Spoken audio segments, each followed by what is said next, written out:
Kita jumpa lagi di Les part keempat. Semakin banyak rahasia yang dibuka oleh Taiho di part ini. Jalan menuju kejayaan dan kekayaan tak pernah mudah. Dia harus bertarung, menipu, dan mengambil hati musuh besarnya. Hubungannya dengan Nara kembali diuji. Gadis ini terlalu cemas dengan perjalanan hidup Taiho yang berbahaya. Sementara hubungan antara Madame Jo dan Ryu Jonggu semakin rumit. Apakah Taiho mampu bertahan atau harus menyerah? Tanpa lama-lama, yuk kita gaskan.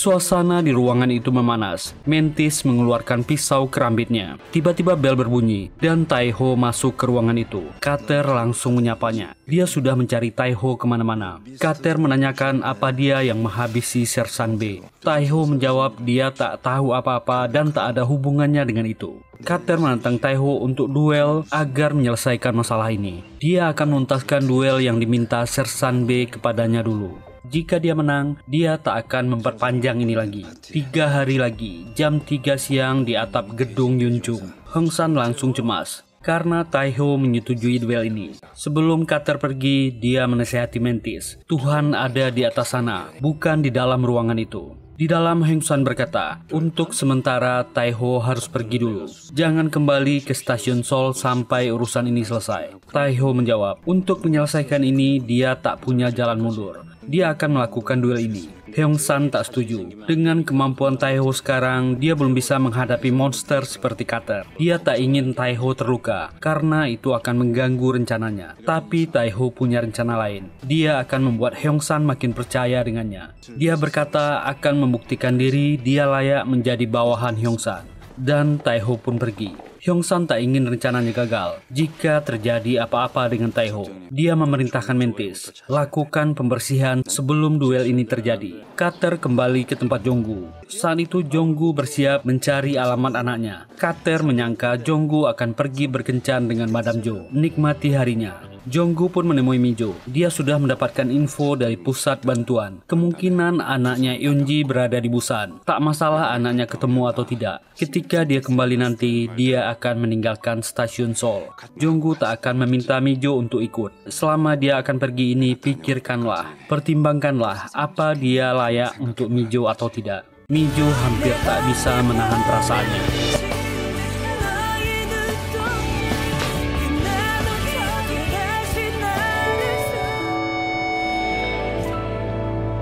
Haejin tiba-tiba datang ke kantor, memarahi Taiho. Rumor sudah menyebar di stasiun Seoul. Dia akan melawan Carter. Ayo pergi dari sini. Tapi Taiho menolak. Ini adalah urusannya. Meminta semua teman-temannya tak usah khawatir.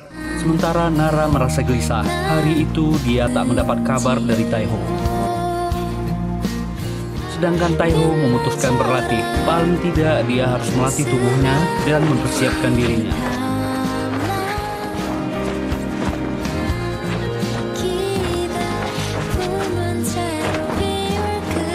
Telepon dari Nara pun tak terangkat. Tengah malam itu Carter yang sedang tidur di bus Jonggu mendengar keributan. Dia segera bersiap dan keluar, menyangka Mantis mengintainya, tapi tak ada siapa-siapa di sana. Hong San pun memerintahkan Mantis agar selalu mengikuti Carter, tetap siaga dan waspada. Ambil kesempatan jika orang itu lengah. Dan mulailah Mantis mengikuti Carter.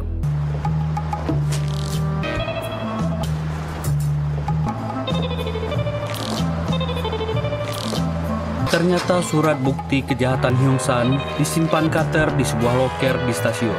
Pria ini rutin mengecek surat itu, dan kegiatannya ini disaksikan oleh Mantis. Mijo pun dipanggil Hong San, diminta menyiapkan makanan. Dia akan kedatangan 2 tamu. Mijo kembali bertanya, kapan dia akan memberitahu alamat Eunji? Apakah dia benar-benar tahu tentang itu? Mijo berjanji dia tak akan meninggalkannya. Berikan saja alamat itu agar Jonggu bisa memulai hidup baru dengan anaknya. Hong San menjawab, Jonggu pernah meminta hal yang sama. Dia akan menyerahkan dirinya mematuhi perintah Hong San agar dia melepaskan Mijo. Biarkan dia bebas. Ini ironi. 2 orang yang paling penting dalam hidupnya malah ingin meninggalkannya. Tiba-tiba tamu yang ditunggu Hong San datang. Itu Buaya dan Viper. Sementara Haejin dan rekan-rekan panik. Mereka tak menemukan Taiho. Mereka telah mencari di mana-mana. Semuanya cemas ada apa-apa dengannya. Jika dia berduel dengan Carter, dia pasti kalah. Sementara Nara yang lewat kebetulan mendengar itu.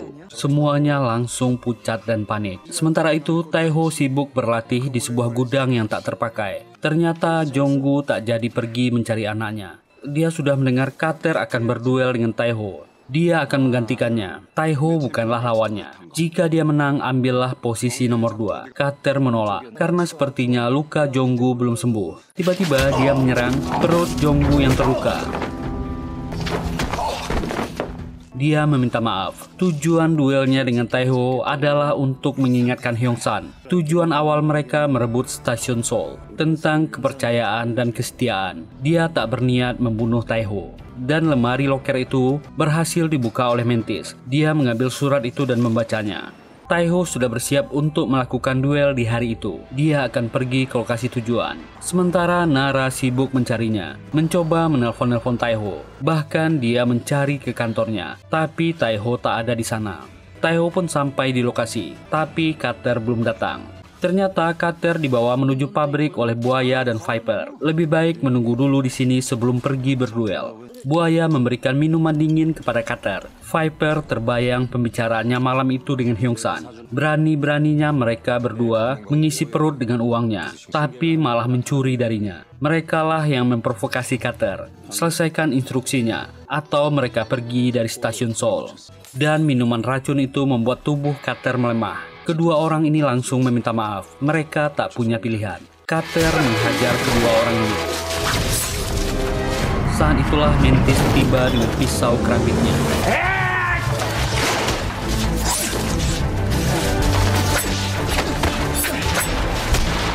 Dia membuat banyak luka di tubuh Carter. Sementara Taiho yang sudah menunggu, bingung tak ada siapa-siapa di sini. Tiba-tiba telepon masuk dari Hyung-san. Masalah Carter telah selesai, dia tak akan datang. Kembali ke pertarungan Carter dan Mantis. Carter yang sudah melemah masih sanggup melawan, walaupun tubuhnya penuh luka.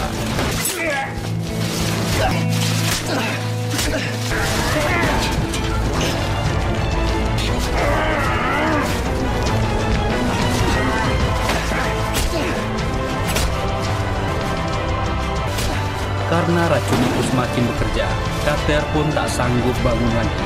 Tiba-tiba Taiho sudah ada di pabrik, menghalangi Mantis yang akan menghabisi Carter. Kedua orang ini bertarung.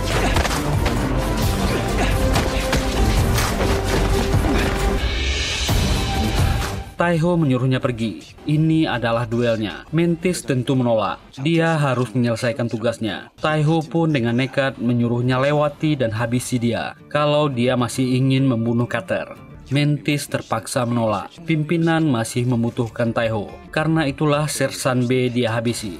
Carter terkejut. Sersan B dihabisi Mantis atas perintah Hyung-san. Mantis pun berujar, Tuhan mungkin di atas sana, tapi Tuhannya berada di Sejong Hotel, ruangan penthouse. Mantis sangat setia dengan Hyung-san. Taiho pun menyuruhnya pergi. Carter merasa sangat terpukul. Taiho yang dianggapnya musuh malah menolongnya. Mantis melaporkan peristiwa itu kepada Hyung-san tentang Taiho yang bersikeras melindungi Carter, lalu memberikan dokumen yang ditemukannya di loker milik Carter. Hyung-san berkata, sekarang situasinya rumit. Dia diselamatkan oleh Taiho yang keras kepala. Taiho ini sulit diatur, tapi dia sangat penting bagi rencana Hyung-san. Biarkan ini berlalu dan kita lihat keadaannya.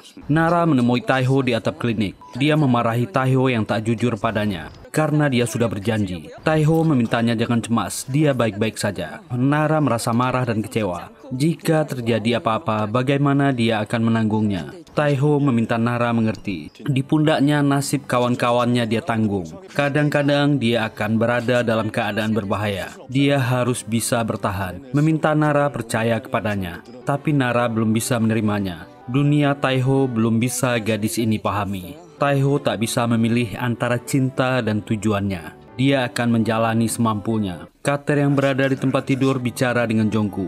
Dia sangat shock. Kenapa Hyung-san bisa berubah seperti itu? Dia pun menyerah. Dia akan meninggalkan stasiun Seoul. Dia melihat Taiho secara berbeda.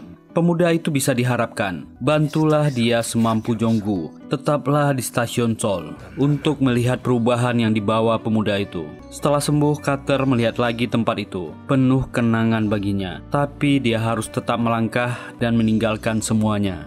Tae-ho datang menghadap Hyung-san. Dia mengatakan alasan kenapa dia ikut campur di kasus Carter. Jika Carter dihabisi, citra Hyung-san akan buruk di stasiun Seoul. Semua gelandangan akan gelisah dan tak akan lagi percaya padanya. Dia berusaha menjaga citranya. Hyung-san cukup senang dengan alasan pemuda ini. Dan proyek pembangunan kota Mire hanya butuh tanda tangan terakhir. Mereka berharap tak ada lagi masalah yang terjadi. Mereka harus fokus untuk kontrak terakhir. Tae-ho sempat berpapasan dengan Mijo di pintu keluar. Semua orang banyak yang salah paham dengan pemuda ini, mengira dia sudah takluk kepada Hyung-san. Akhirnya Hyung-san memberikan alamat anak Jonggu kepada Mijo. Dengan syarat Jonggu harus meninggalkan stasiun Seoul selamanya. Dia sudah menepati janjinya. Mijo mulai sekarang harus berada di sisinya selamanya. Mijo pun datang ke kedai Nenek Ban. Dia bertemu Nara di luar. Nara belum pernah bertemu dengan wanita ini. Langsung mengira wanita ini adalah kekasih paman Jonggu. Mijo masuk ke dalam dan duduk dengan Jonggu. Dia pun memutuskan tak akan pergi dengan Jonggu. Dan Mijo memberikan alamat yang diberikan Hyung-san. Ini adalah alamat adik istrinya. Jika dia ke sana, dia akan bertemu dengan Eunji. Ini adalah hadiah terakhirnya. Tapi Jonggu menolaknya. Dia akan tetap di stasiun Seoul. Masih banyak orang yang membutuhkan bantuannya. Dia akan menunaikan janjinya pada Carter. Akan tiba waktunya dia siap menemui anaknya. Jonggu pun pergi dari sana. Dan tak lama Mijo juga keluar. Kertas yang sudah robek-robek itu disusun kembali oleh Nara. Tae-ho pun membagi tugas kepada teman-temannya. Pak Go-sun akan menjadi dirut perusahaan investasi di atas kertas dan Hae-jin akan menjadi manajernya. Tiba-tiba dua orang masuk. Itu Sehun dan dia membawa Jungmin. Sehun ingin mengecek keadaan kantor perusahaan yang akan menjadi mitranya. Gadis ini kelihatan kaget dan dia berkata besok proyek pembangunan kota Mire akan diumumkan. Sebagai perusahaan calon mitra, Tae-ho diharapkan juga hadir. Tiba-tiba HP Sehun berbunyi. Tae-ho sering mendengar lagu yang menjadi nada dering HP Sehun. Itu lagu yang selalu diputar Hyung-san di penthouse-nya. Jungmin pun mengejek kantornya. Dia menggunakan dana dari rentenir untuk ikut proyek kota Mire. Gadis ini belum tahu apa-apa. Tae-ho menasihatinya. Semua yang dia anggap sempurna belum tentu baik. Dia akan memberikan clue untuk Jungmin. Gadis ini tak tahu siapa kekasihnya Sehun. Cobalah selidiki lagi. Jungmin terdiam. Saat perjalanan pulang, Jungmin memarahi pacarnya. Dia sudah tahu Tae-ho mantannya. Dia hanya memamerkannya. Itu menyinggung perasaan gadis ini dan dia keluar dari mobil.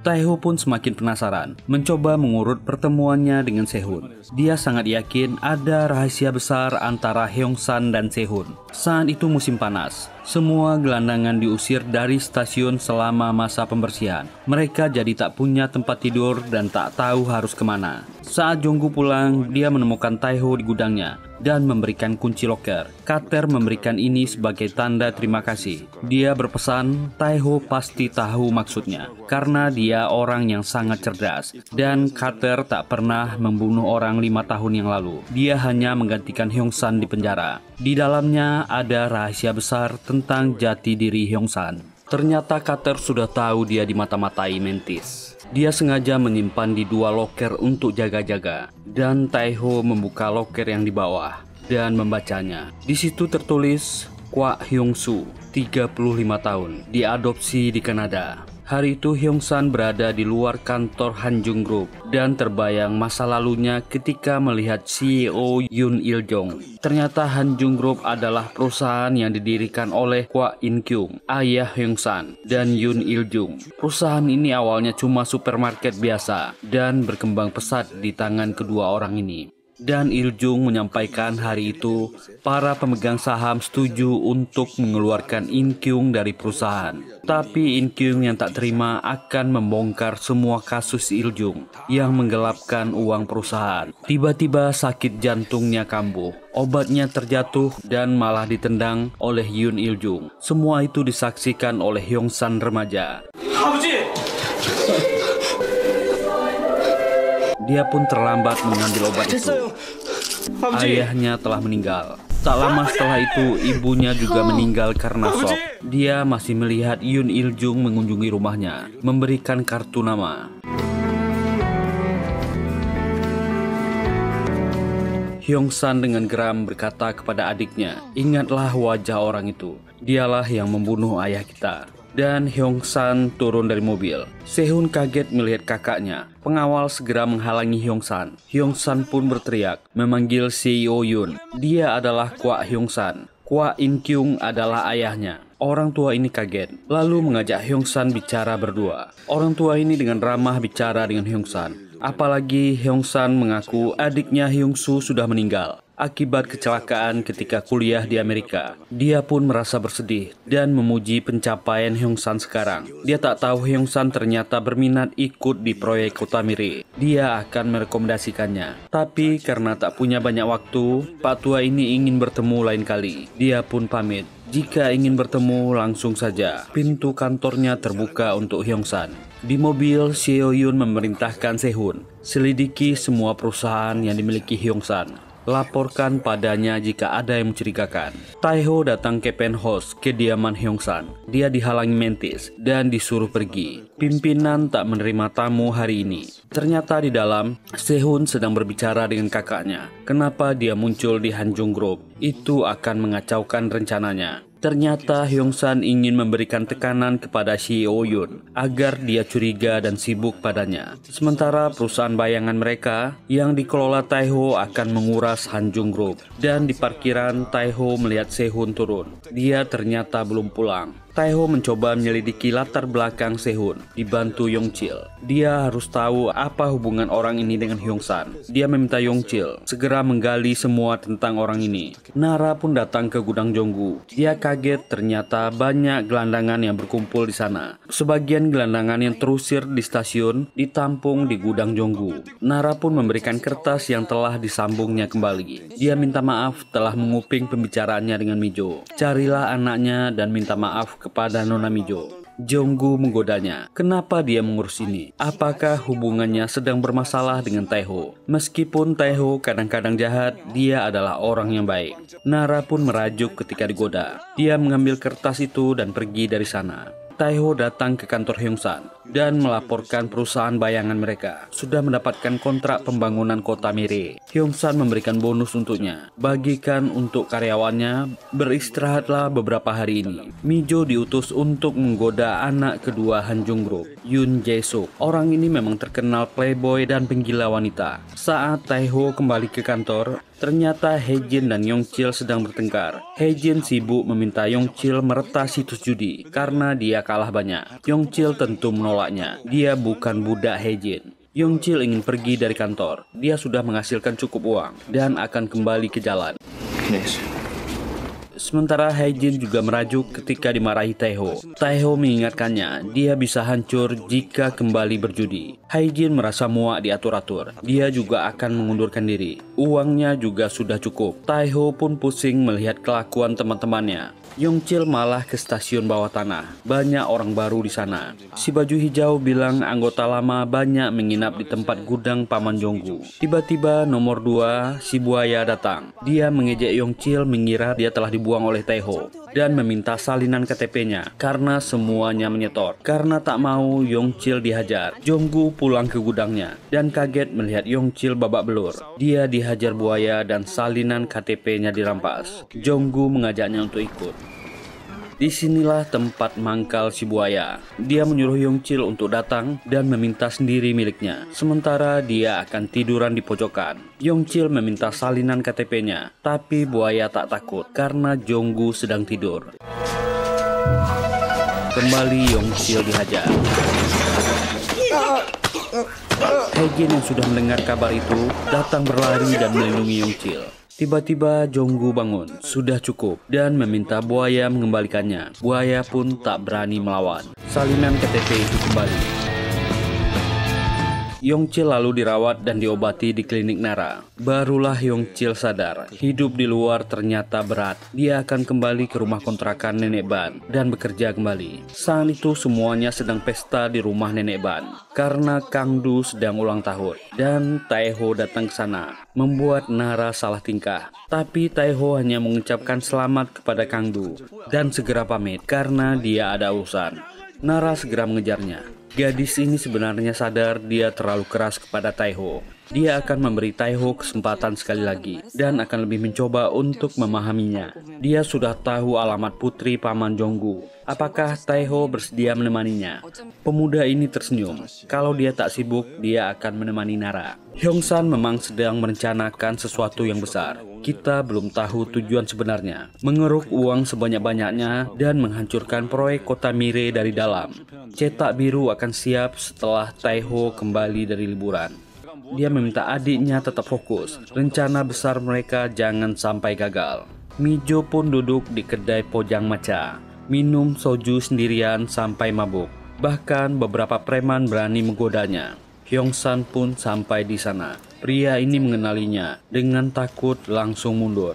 Dan malam itu Hyungsan membawa Mijo pulang. Bukan ke rumahnya, tapi ke sebuah tempat. Mijo yang baru bangun heran, bertanya dia di mana. Hyungsan menjawab ini rumah masa kecilnya. Hyungsan membelinya kembali dengan harga 2 kali lipat. Dia menyuruh Mijo bersabar. Dia akan melepaskannya tak lama lagi. Jika rencananya ini berhasil, Mijo bebas mau kemana saja. Seakan tak percaya, Mijo sangat senang mendengarnya. Sementara Taeho masih menyelidiki identitas Sehun yang sebenarnya. Apalagi dari Yongchil, dia mendapat info adik Hyungsan, Kwak Hyungsu, tidak diadopsi. Dia pergi kuliah ke luar negeri dan meninggal karena kecelakaan. Yongchil menemukan arsip pria bernama Stephen Kim yang hilang 5 tahun yang lalu. Taeho menduga Stephen Kim ini berhubungan dengan kasus 5 tahun yang lalu ketika Carter menggantikan Hyungsan di penjara. Stephen Kim inilah diduga korbannya. Sepertinya orang yang membuatkan surat kematian untuk adik Hyungsan adalah orang yang meninggal ini. Taeho pun pergi ke panti asuhan tempat Hyungsan dan adiknya Hyungsu dibesarkan. Taeho bertanya tentang Hyungsan dan adiknya Hyungsu. Kepala panti ini bersedih atas nasib malang Hyungsu yang meninggal ketika kuliah. Tapi Taeho memperlihatkan sebuah foto. Apakah orang ini mirip dengan Hyungsu? Itu foto Sehun. Pak tua ini menjawab orang ini mirip sekali dengan Hyungsu. Taeho sudah mulai merangkai misteri ini. Jonggu pulang ke gudangnya, melihat para gelandangan yang menumpang di tempatnya, sedang berpesta makan dan minum. Setelah tahu mereka mendapatkan uang dari menjual identitasnya ke buaya, Jonggu mengamuk, mengatakan mereka bodoh. Ketika nama mereka dijual, mereka jadi memiliki catatan kejahatan dan terus menjadi sampah masyarakat. Yang membuat mereka rendah adalah diri mereka sendiri. Semua manusia selalu mencari kehidupan yang lebih baik. Jonggu pun pergi. Viper mengantar uang setoran dan Mantis menghitungnya. Ternyata target mereka minggu ini berkurang. Viper berkata, ada sekelompok gelandangan yang ikut tinggal di gudang Jonggu. Mereka bekerja dan tak pernah menyetor lagi. Hyungsan pun merasa geram. Taeho membuat janji dengan Jungmin. Ada yang ingin dia katakan. Dia bertanya, bagaimana Jungmin dan Sehun saling kenal. Gadis ini salah paham, mengira Taeho masih menyimpan perasaan padanya. Ternyata Jungmin ingin memberi kejutan ke pacarnya. Dia ingin lebih serius dengan Sehun dan mengundang ayah adopsinya dari Kanada. Dan dia sudah mendarat di Korea. Taeho langsung kaget. Rencana Hyungsan bisa kacau. Saat itulah Sehun datang dan menyapa Taeho. Kenapa dia bersama dengan pacarnya? Taeho tak menjawab. Sebelum pergi, dia berbisik dan menyebut nama asli Sehun, Kwak Hyungsu. Pemuda ini langsung pucat. Sementara di bandara, orang tua adopsi Sehun sudah sampai di Korea dan dia menaiki taksi. Setelah Taeho membisikkan namanya, pemuda ini langsung pusing dan pucat. Dia sangat kebingungan. Taeho yang akan pergi segera menelpon Yongchil. Cari tahu siapa nama ayah angkat Sehun di Kanada. Cari sekarang, waktu mereka tak banyak. Taksi yang ditumpangi sampai di restoran tempat bule ini akan bertemu Jungmin. Dan Taeho yang hendak pergi sudah menanti di bawah dan menyapa bule ini. Malam pun tiba. Saat akan pulang, Taeho dicegat oleh Viper. Viper mengejeknya. Bukan dia yang mengincarnya, tapi bos sendiri. Dan kepala Taeho dipukul. Saat dia sadar, dia sudah diinterogasi oleh Hyung-san dan bertanya kenapa Tae-ho menyelidiki masa lalunya. Orang licik yang sangat waspada ini membaca gerak-gerik Tae-ho. Tapi Tae-ho dengan santainya menjawab jujur. Carter meninggalkan sebuah kunci loker padanya. Dan dia tahu rahasia terbesar Hyung-san. Hyung-san pun marah. Itu adalah kotak Pandora yang tak boleh dia tahu. Tae-ho menjawab, dia melakukan ini untuk melindungi rencananya. Tentu saja Hyung-san tak percaya. Dia memberinya pistol. Tarik pelatuk ini. Targetnya adalah kepalanya. Tae-ho sudah tahu pistol itu kosong. Dia pasti mengujinya. Apakah dia akan menembak Hyung-san atau dirinya sendiri? Orang licik ini memuji Tae-ho yang sangat pintar dan memberikan sebutir peluru. Tae-ho akan menembak, tapi mendadak mengarahkannya kepada Hyung-san. Tae-ho pun berkata, inilah cara dia melindungi Hyung-san dan adiknya. Hotel Seong, kamar 504. Ini akan membuktikan kesetiaannya kepada Hyung-san. Dia telah salah dicurigai. Tae-ho pun menembakkan peluru itu. Anak buahnya langsung panik dan berlari ke dalam, lalu meringkus Tae-ho. Hyung-san menyuruh Mantis memeriksa apa yang dikatakan Tae-ho. Mantis akhirnya tiba di hotel itu, membuka pintu kamar, lalu melaporkan kepada bosnya. Sikap Hyung-san langsung berubah. Lepaskan Tae-ho. Viper dan orang-orangnya tentu heran. Kenapa orang ini bisa selalu lolos dari bahaya? Tae-ho pun mengejeknya. Otaknya belum sampai ke sana. Sehun pun menghadap kakaknya Hyung-san. Dia pun melaporkan. Untunglah Jungmin tak curiga padanya setelah orang Kanada itu menghilang. Dia bisa menenangkannya dan mengantarnya pulang. Sehun yakin mereka tak bisa mempercayai Tae-ho lagi. Dia terlalu pintar. Sudah bisa membongkar rahasia ini. Dia tahu terlalu banyak. Hyung-san memarahinya. Jika bukan karena Tae-ho, rencana mereka di Hanjung Group akan gagal total. Hyung-san sudah memastikan kesetiaannya dan memarahi adiknya. Fokus saja pada tugasnya. Perpecahan mulai terjadi antara kedua saudara ini. Sehun tetap tak yakin kepada Tae-ho. Jonggu membangunkan semua gelandangan yang tidur di gudangnya. Mereka akan mulai bekerja hari ini. Mobil kantor Tae-ho ternyata dipakai oleh Kang Do. Haejin dan Yongchil menemaninya juga. Tapi tak semua gelandangan ini mau ikut. Hanya ada beberapa orang. Mulai hari itu mereka akan bekerja di konstruksi Suwon. Kegiatan itu dilihat oleh Buaya dan anak buahnya. Nara sangat kaget ketika temannya di klinik memberitahu pimpinan klinik mengumumkan klinik mereka kekurangan dana, kemungkinan besar akan ditutup. Sementara itu, para gelandangan yang mencoba bekerja, mencoba hidup baru, termasuk Jonggu yang juga bekerja dengan rajin di area konstruksi itu. Tae-ho akan ke penthouse. Dia bertemu dengan Mantis di luar. Mantis menyampaikan orang Kanada yang bernama Henderson sudah kembali ke negerinya. Pimpinan menawarkan dana yang sangat besar padanya. Ucapan terima kasih karena telah menampung Kang Sehun waktu dia kuliah dulu. Dengan syarat dia tak boleh menghubungi Sehun lagi. Tae-ho memujinya. Dia mengira Mantis hanya bisa menggunakan pisau. Dan Tae-ho menghadap Hyung-san, menceritakan kronologis bagaimana dia mendapatkan informasi itu. Tapi tentu tak semuanya diceritakan Tae-ho. Tae-ho yang sudah mendapat kepercayaan Hyung-san bertanya kepada bosnya, kenapa dia melakukan semua ini? Kenapa dia bersikeras mengubah identitas adiknya? Hyung-san pun menjawab dengan emosi. Dia akan mengungkapkan kepada dunia siapa sebenarnya Yoon Il-jung, CEO Hanjung Group. Orang itu adalah pembunuh. Tae-ho mengerti tujuan Hyung-san ternyata adalah balas dendam. Sehabis itu Tae-ho makan di kedai Nenek Ban, memikirkan kata-kata Hyung-san tadi. Tiba-tiba Nenek Ban mengagetkan dan mengancamnya. Jika dia mematahkan hati cucunya tersayang, dia akan menghajarnya. Awas dia jika membuat Nara menangis. Dia akan memukulinya sampai dia minta ampun. Akhirnya orang-orang ini selesai bekerja dan ingin menyetorkan bagian uang yang mereka terima kepada Jonggu. Jonggu pun marah. Ini adalah uang mereka. Mereka yang bekerja keras. Ambil uangnya semuanya.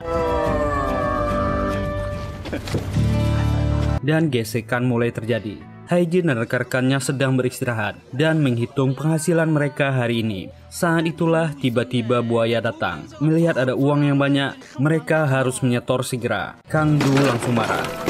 Dan Haejin berkata, jika dia ingin uang ini, dia harus melapor dulu kepada nomor 2. 규칙은 큰 손님이 정했는데.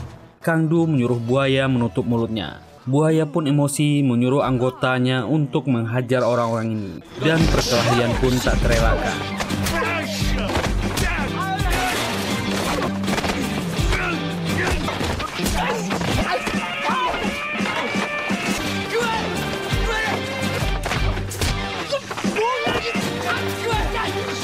Hasilnya, buaya dan anggotanya kena hajar secara telak. Saat dia melapor kepada Hyung-san, dia malah kena hajar balik. Dia nomor 5, tapi kalah melawan preman jalanan. Dan saat setoran diperiksa, itu jauh di bawah target harian.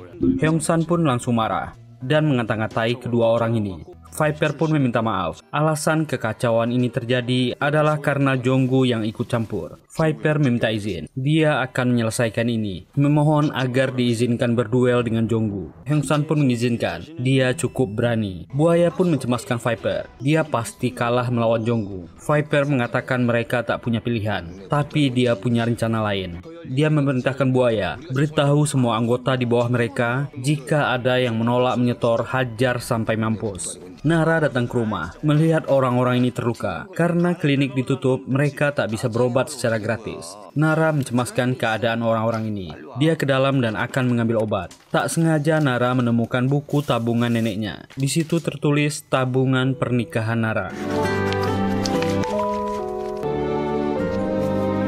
Gadis ini menangis terharu. Mantis datang ke tempat Jonggu dan berkata pimpinan memanggilnya. Hyung-san yang sedang berdiskusi dengan Taeho sudah mematangkan rencana untuk menyerang Hanjung Group. Jonggu pun sampai di bar. Dia sudah mendengar anak buahnya menyerang Buaya. Dia meminta maaf, mereka sudah mengabaikan aturan. Dia akan menghukum mereka. Jonggu meminta secara khusus, untuk orang-orang yang tidak mengemis di stasiun Seoul, tolong jangan meminta setoran dari mereka. Hyung-san menolak. Mungkin sekarang jumlahnya puluhan yang bekerja sendiri. Tapi jika yang akan bekerja makin banyak, setoran dan sistem di stasiun Seoul akan runtuh. Taeho mencoba menengahi. Dia akan mencoba mencari cara untuk menyeimbangkan kas. Dia akan mencarinya dari sumber lain. Tapi Jonggu dengan tegas menolak. Berapapun setoran tidak akan cukup untuk Hyung-san. Jangan coba-coba mengusik uang orang yang bekerja dengan keringatnya sendiri. Jonggu pun menantang Hyung-san. Pria ini tentu marah. Jonggu sudah berani kepadanya, menyuruh Jonggu meminta maaf. Tentu saja Jonggu menolak. Dia pun pergi dari sana. Taeho mencoba mengejarnya, mencoba menenangkannya. Dia belum sekuat Hyung-san. Minta maaflah. Taeho akan berusaha membantunya dari sumber lain. Jonggu sudah seperti abangnya. Dia tak tahan melihatnya dihina. Tapi Jonggu sudah bertekad untuk memperjuangkan cita-cita lamanya bersama Carter. Stasiun Seoul untuk semua orang. Jika ini berakhir dengan duel, dia akan berjuang mati-matian. Meminta Taeho untuk mengerti. Hyung-san sudah sangat marah. Dia berkata kepada Mijo, dia akan memberikannya kesempatan terakhir untuk kabur dengan Jonggu dari stasiun Seoul. Bujuklah dia. Tapi jika dia gagal, Hyung-san dan Jonggu akan bertarung di duel. Tapi Mijo menolaknya. Dia tak akan ikut campur. Itu urusan pribadi Jonggu. Dia sudah tak bersamanya lagi. Taeho pun pergi ke klinik untuk menjemput Nara yang selesai bekerja. Barulah dia tahu klinik itu sedang tutup sementara. Besoknya Kang Du sudah menunggu dan akan menjemput para gelandangan yang ingin bekerja. Kali ini jumlahnya bertambah banyak. Pagi itu Taeho ingin pergi dari kantor. Nara tiba-tiba datang. Taeho menyuruhnya duduk. Taeho pun berkata, dia baru tahu klinik gratis itu telah ditutup sementara. Nara mengeluh. Itulah tujuannya kemari. Dia mendengar pimpinan di tempatnya bekerja mempunyai banyak uang. Mungkin dia mau menyumbang di klinik mereka. Pimpinan klinik sudah berusaha mencari modal tambahan, tapi belum ada hasilnya. Dia ingin meminta tolong kepada Taeho. Banyak orang yang membutuhkan klinik ini. Tolong bantu mereka. Taeho pun menjawab, dia akan membantu sebisanya. Ternyata hari itu Buaya dan anggotanya menghajar semua orang di stasiun Seoul.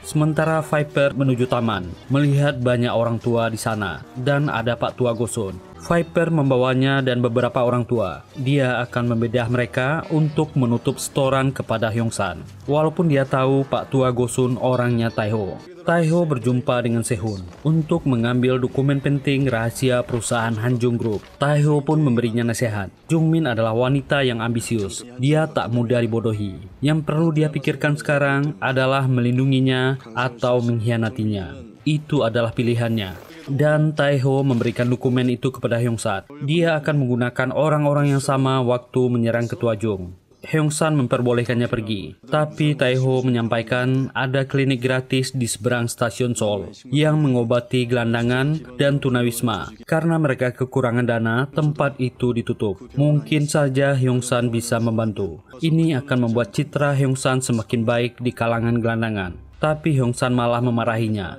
Parasit akan selalu lapar, walaupun telah dibantu. Tapi karena ini permintaan Taiho, dia akan memikirkannya. Telepon dari Nara masuk. Taiho meminta izin untuk pergi.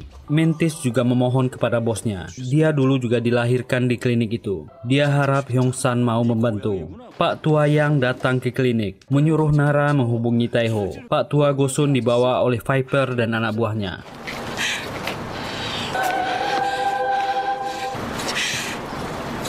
Nara akhirnya bertemu dengan Taiho. Dia bicara dengan panik. Dia sangat cemas, ada 5 orang tua yang hilang, termasuk Pak Gosun. Taiho pun menenangkannya. Mereka akan baik-baik saja. Dia harus percaya padanya. Dia akan membawa mereka kembali, tunggu dia di kedai. Para orang tua ini mulai disuntik dan diambil darahnya. Jonggu dan rombongannya pulang dari bekerja. Pak Tua Yang segera melapor kepada Jonggu. Jonggu dengan geram pulang ke gudang dan bersiap. Dia sangat marah dan akan menyelesaikan ini. Ternyata para gelandangan yang lain sudah berkumpul di luar. Mereka tak bisa tinggal diam. Mereka akan ikut membebaskan Pak Tua Gosun. Jonggu pun melarang mereka. Ini bukan main-main. Tapi Hae-jin memohon. Mereka sudah lama tak diperlakukan sebagai manusia. Izinkan mereka ikut berjuang bersama Jonggu. 가자. Taiho segera menuju ke pabrik. Pak Tua Gosun pasti ditahan di sana. Taiho membuka paksa gembok besi, lalu masuk ke dalam. Dia menemukan Pak Tua Gosun pingsan di tempat tidur. Dia masih hidup. Tiba-tiba pisau Viper mengancam lehernya. Viper masih sok keras dan menantang Taiho. Dia tak perlu ada di sini. Viper merasa benar karena bos Hyung-san yang memerintahkan. Saat itulah Jonggu dan yang lain datang.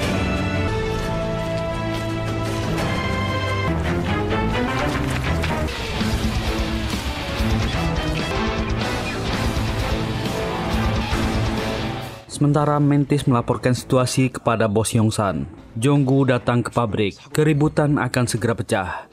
Kawan-kawannya panik. Kenapa tiba-tiba Taiho keluar dari dalam? Taiho meminta Jonggu dan yang lain pergi. Dia berjanji akan membawa Pak Tua Gosun keluar dari sini. Tapi teman-temannya tak percaya. Mereka harus membawanya sekarang. Hae-jin berkata, sebenarnya dia memihak siapa? Taiho yang dia kenal tak seperti ini. Dia sangat marah. Jonggu pun menasihatinya. Jika dia memang bawahan Hyung-san, dia tak akan bisa menahan perang ini. Tapi Taiho punya jalan keluarnya. Dia menantang Jonggu duel. Jika dia menang, Jonggu harus pergi. Kalau dia kalah, Jonggu bisa membawa semua tahanan.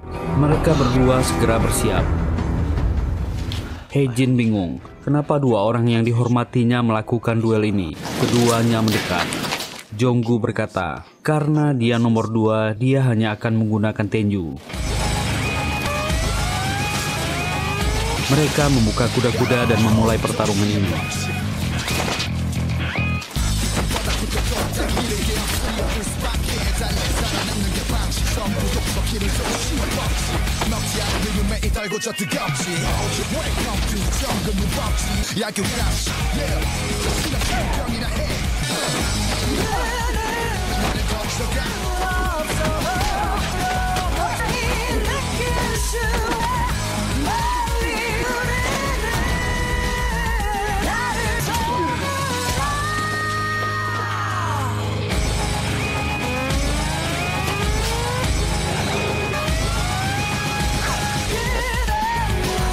Mereka sama-sama terluka, tak ada yang mau mengalah.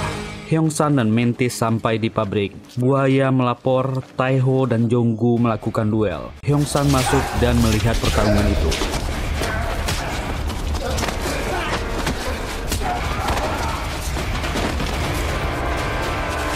Keduanya sama-sama kelelahan.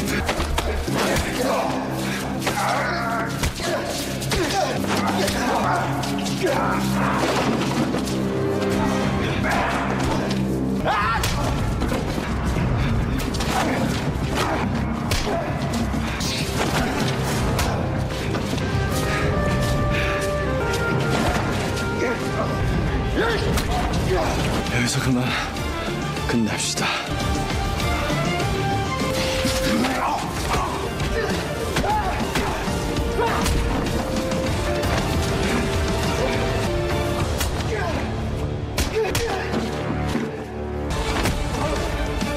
Tapi pengalaman Jonggu lebih unggul. Dia menumbangkan Taiho. Sebuah pukulan uppercut membuat Taiho pingsan. Hyung-san memuji Jonggu. Dia kembali menyaksikan pukulan mautnya. Hyung-san pun memutuskan, kembalikan tahanan kepada Jonggu. Yang menang mengambil semuanya. Viper tak berani membantah. Hyung-san membopong sendiri Taiho dari sana. Mereka kembali ke kontrakan Nenek Ban. Nara menyambut mereka. Kondisi Pak Tua Gosun masih lemah. Nara bertanya, kemana Taiho? Hejin yang masih kesal menjawab orang itu tak akan datang. Dia sudah melarikan diri. Taiho sadar dari pingsannya. Dia berada di kediaman Hyung-san. Hyung-san mengatakan dia menciptakan aturan duel. Kalau tidak, semua orang akan berkelahi setiap harinya. Mulai sekarang dia harus menepati janjinya. Jangan lakukan semaunya. Dia adalah tangan kanannya dan asetnya yang berharga. Jangan bertindak seenaknya. Jonggu bangun dari tidurnya. Mijo pun sudah di sana, membawakan uang yang cukup banyak. Wanita ini sebenarnya tak tahan lagi. Dia tahu semakin lama Jonggu di stasiun Seoul, semakin berbahaya keadaan baginya. Pergilah dari sini. Jonggu tak mau menerimanya. Pertarungannya belum berakhir. Dia punya sesuatu yang dia perjuangkan. Mijo menangis dan memohon, berhentilah demi dia. Jonggu pun menjawab, pertarungan ini demi Mijo. Dia akan membebaskannya dari Hyung-san. Sementara Nara sibuk mencari Taiho kemana-mana. Taiho melihatnya, dia belum siap untuk bertemu dengan gadis ini. Semakin banyak gelandangan yang mau bekerja di konstruksi Suwon. Kang Du menyambut mereka. Masih banyak tempat untuk bekerja. Taiho datang kepada Hyung-san. Dia punya cara untuk mengembalikan keadaan seperti dulu. Hyung-san tertarik. Apa rencananya? Taiho berkata, kita akan mengucilkan Jonggu seperti dulu lagi. Semua gelandangan akan pergi darinya. Taiho pun meminta Buaya dan Viper bekerja sama. Kedua orang ini menolak pada awalnya. Taiho pun menjawab, dengan otak kalian yang kecil, jalankan saja rencananya. Ini sudah disetujui Bos Hyung-san. Kedua orang ini pun mulai membagikan voucher makanan, bir, rokok, dan tempat tinggal. Semua gelandangan bersenang-senang dan sangat gembira. Rumor pimpinan nomor 1 sangat baik segera menyebar. Jonggu pun pulang kerja. Dia kaget sangat sedikit gelandangan yang tinggal di gudang. Si baju hijau melapor kepada Jonggu. Pimpinan nomor 1 membagikan voucher makanan, rokok, dan bir. Semua orang berbondong-bondong ke sana. Setelah tunawisma disuapin barang gratis, tentu saja mereka senang. Makanan mereka terjamin. Tak perlu menderita dan hanya meminta-minta. Sesama perawat ini memberitahu Nara, ada yang bertemu dengan direktur dan menjadi donatur. Klinik mereka akan buka kembali. Saat itulah Hyung-san lewat. Nara segera bertanya, kenapa Taiho tak kesini? Nara mengenali orang ini sebagai orang nomor 1 di stasiun Seoul. Mentis menjelaskan siapa Nara, cucu Nenek Ban, pemilik kedai makan. Hyung-san mengenal neneknya. Dulu dia sering makan di sana. Hyung-san berkata klinik ini akan buka selama dia ada. Tapi Nara membuat permintaan sulit. Dia meminta jangan ada lagi duel di stasiun Seoul. Sebagai nomor 1, jika dia melarang semuanya akan berhenti. Hyung-san pun menjawab, itu bukanlah hal yang bisa dia bantu. Semua orang berjuang dengan cara mereka sendiri. Jika mereka terluka, tolong obati dan rawat mereka. Nara merasa kecewa. Yoon Jae-sung, anak kedua Hanjung Group, datang ke bar eksklusif itu. Dia penasaran di mana Mijo bekerja. Tapi ternyata pria ini walaupun penyuka wanita, dia cukup hati-hati. Dia sudah tahu bar eksklusif ini milik Kwak Hyung-san, pemimpin semua gelandangan di stasiun Seoul. Sementara Taiho mengajak semua teman-temannya berkumpul. Dia membutuhkan mereka untuk menjalankan rencananya seperti dulu. Dia akan membayar berkali-kali lipat dari pekerjaan harian mereka. Itu membuat Hejin marah. Dia sudah berubah dan menilai semuanya dengan uang. Taiho memang sengaja terlihat jahat agar menghilangkan kecurigaan Hyung-san. Tapi teman-temannya belum mengerti terbukti. Kang Du masih membela Taiho. Taiho sengaja berduel dengan Jonggu agar si nomor 2 terhindar dari masalah yang lebih besar. Tapi Haijin sangat yakin Taiho sudah berubah. Bahkan untuk meminta maaf kepada Jonggu dia tak mau. Taiho pun terpaksa pergi dari sana. Dan rencana Taiho berhasil. Tak ada lagi gelandangan yang mau bekerja di tempat konstruksi. Mereka sudah mendapatkan makan, minum, dan rokok gratis. Terpaksa Jonggu memutuskan mereka akan libur hari ini. Ketiga orang ini mengecek ke stasiun. Semuanya mabuk dan sedang tidur-tiduran. Mereka semua sudah mendapatkan kebutuhan harian mereka dan menolak untuk bekerja lagi. Buaya pun datang hendak membagikan voucher makan. Bahkan dia mengejek ketiga orang ini dan memberitahu ide siapa semua ini. Ini adalah ide teman akrab mereka, Gang Taiho. Haijin pun kaget. Semua gelandangan segera berebut voucher makan dan gudang Jonggu kembali sepi. Tak ada siapa-siapa lagi di sana. Semuanya pergi. Kembali ke bar. Mijo tak menyangka orang ini sudah tahu siapa Hyung-san. Bahkan dia berani membayar Mijo lebih dari semua yang dibayarkan Hyung-san. Asalkan dia keluar dari bar ini. Mijo menolaknya. Tapi pria ini memberikan kartu nama. Jika berubah pikiran, dia bisa menghubunginya. Mijo pun datang ke tempat Hyung-san. Peristiwa Yoon Jae-sung sudah tahu Hyung-san pemilik bar dan pemimpin para gelandangan tak jadi dilaporkan Mijo. Dia menyimpan kembali kartu itu. Taiho datang ke tempat Jonggu. Sebenarnya niat Taiho ingin Jonggu keluar dari stasiun Seoul, membawa Mijo dan menemui putrinya. Tapi jika dia meminta secara baik-baik, Jonggu pasti tak setuju. Taiho terpaksa menjadi protagonis, mengatakan gudang ini sepertinya berguna. Properti ini milik Hyung-san. Ini bisa menghasilkan uang jika dibangun gedung. Dan memberi saran kepada Jonggu, jika dia tak mau itu terjadi, berlututlah kepada bos Hyung-san dan meminta maaf. Jonggu pun marah, memukul Taiho. Harga dirinya tersinggung. Ini sudah diduga Taiho. Dengan sifat Jonggu, dia akan pantang untuk direndahkan. Mijo pun menemui Jae-sung. Dia ingin tahu kenapa Jae-sung menyelidiki latar belakang Hyung-san. Karena ngebet dengan Mijo, pemuda ini memberitahu dia diperintahkan oleh ayahnya untuk mencari info detail tentang Hyung-san. Dia ingin Mijo berpihak kepadanya dan membantunya.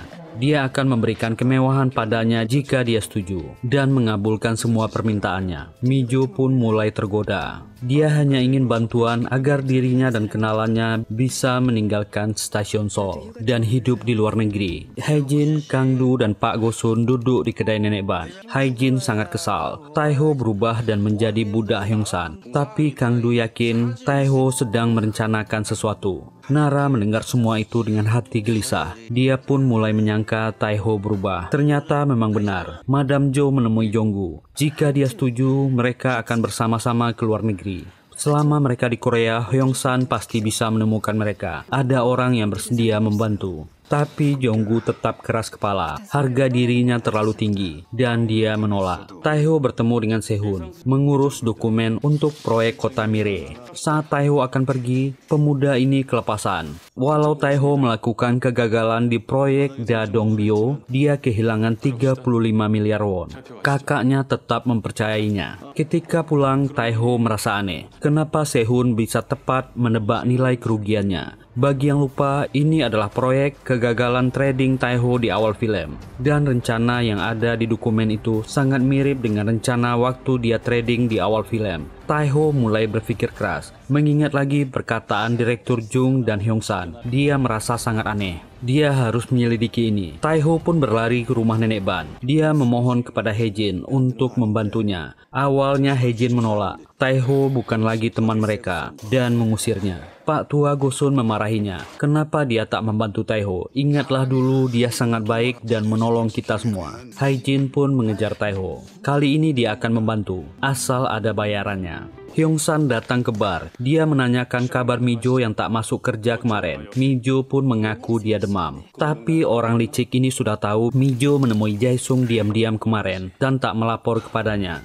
Hyung-san pura-pura percaya kepada Mijo. Dia akan mengikuti permainan ini. lalu mengajak Mijo untuk ikut dengannya keluar. Sementara tugas dari Taeho untuk Hae-jin adalah menemui Dokdae yang sedang dipenjara. Dia mengingat penipu yang telah mengerjai bosnya ini dan marah. Hae-jin segera menyuruhnya dia. Taeho yang mengirimnya. Hae-jin pun melaporkan pertemuannya dengan Dokdae kepada Taeho. Dia memang mendengar bosnya Ketua Jung dan Hyung-san membicarakan proyek Da Dongbyo. Dia sangat yakin yang menawarkan duluan adalah Hyung-san. Direktur Choi pimpinan Dokdaebyo juga kenalan Hyung-san. Mengenai pembunuhan Direktur Choi yang melarikan uang, bukan kelompok mereka pelakunya. Mereka juga memburunya, tapi tak menemukannya. Tiba-tiba sudah ada beritanya di TV dia meninggal. Taeho makin yakin Hyung-san terlibat di kegagalan trading masa lampaunya. Yongchil ingin pergi ke kantor. Ternyata ada Mantis di sana yang menghalanginya masuk. Ternyata di dalam Hyung-san membawa Madam Jo ke kantor ini. Ingatlah tempat ini. Dulu dia menyelamatkan dia dari kebakaran di tempat ini. Dia mengatakan Mijo sangat berani, bertindak sendiri dan menjualnya kepada Yoon Jae-sung. Saat itulah Mantis masuk membawa minyak bensin. Yongchil segera berlari ke gudang menemui Jonggu, mengatakan Madam Jo sedang bersama pimpinan di kantor mereka. Mantis menyiramkan bensin ke lantai, bahkan ke badan Madam Jo. Madam Jo gemetar ketakutan. Dia tak mengkhianatinya. Jae-sung hanya ingin tahu tentang diri Hyung-san. Dia tak mengatakan apa-apa. Mijo pun jujur, dia sempat bimbang ingin meminta perlindungan kepada Yoon Jae-sung agar dia dan Jonggu dikirim ke luar negeri dan jauh dari Hyung-san. Saat itulah Jonggu sampai di sana dan Mantis langsung menyerangnya. Hyung-san menghentikan perkelahian itu. Hyung-san mengejek Jonggu. Lihatlah yang dilakukan wanitanya ini. Dia ingin menyelamatkanmu agar dikirim ke luar negeri dan jauh darinya. Hyung-san bahkan memberitahu alamat putrinya dia yang memberikan. Mijo berjanji Jonggu akan keluar dari stasiun Seoul dengan alamat itu. Jonggu terdiam. Masalah di antara ketiga orang ini memang rumit. Hyung-san berkata dia akan memberikan kesempatan Jonggu untuk menyelamatkan wanita ini. Dia menghidupkan pemantik apinya di ruangan yang penuh bensin ini. Jonggu yang harga dirinya tinggi akhirnya berlutut kepada Hyung-san. Dia akan menuruti semua permintaannya mulai sekarang. Lepaskanlah Mijo. Hyung-san pun menghajar Jonggu, melampiaskan sakit hatinya. Keinginannya tercapai, melihat Jonggu berlutut meminta ampun padanya. Jonggu keras kepala dan satu lagi naif. Pasangan ini memang aneh dan problematik. Taeho sudah di kediaman Hyung-san, menunggunya pulang. Dia akan melaporkan sesuatu. Taeho mencoba memancing Hyung-san. Dulu dia kehilangan uang 5 miliar won dalam proyek Dae Dongbyo. Sekarang nilai proyek ini jauh lebih banyak investasinya. Hyung-san bertanya, apakah dia ragu akan gagal? Taeho pun menjawab, dia tak akan gagal. Dia tak mau bernasib seperti Direktur Choi, pimpinan Dae Dongbyo. Taeho memancing, bagaimana Hyung-san menemukan Direktur Choi setelah dia melarikan diri. Hyung-san menjawab, itu pekerjaan Ketua Jung, yang rugi banyak, dia tak tahu. Pernyataan ini berlawanan dengan yang dikatakan Dokdae. Hyung-san menyuruhnya untuk fokus, rencana mereka akan dimulai. Taeho pun semakin yakin Hyung-san terlibat di kegagalan tradingnya di masa lampau. Mohon maaf teman-teman, sebenarnya part 4 dan 5 akan kami gabungkan. Jumlahnya 7 episode, tapi karena ada kesalahan teknis, episode 16 audionya rusak. Jadi terpaksa kami bagi 2, dan part 5 akan kami kerjakan lagi dan dirender ulang. Tapi tenang teman-teman, janjinya tetap akan kami penuhi. Part 5 akan kami upload sekitar jam 9 malam nanti. Terima kasih semuanya. Bye.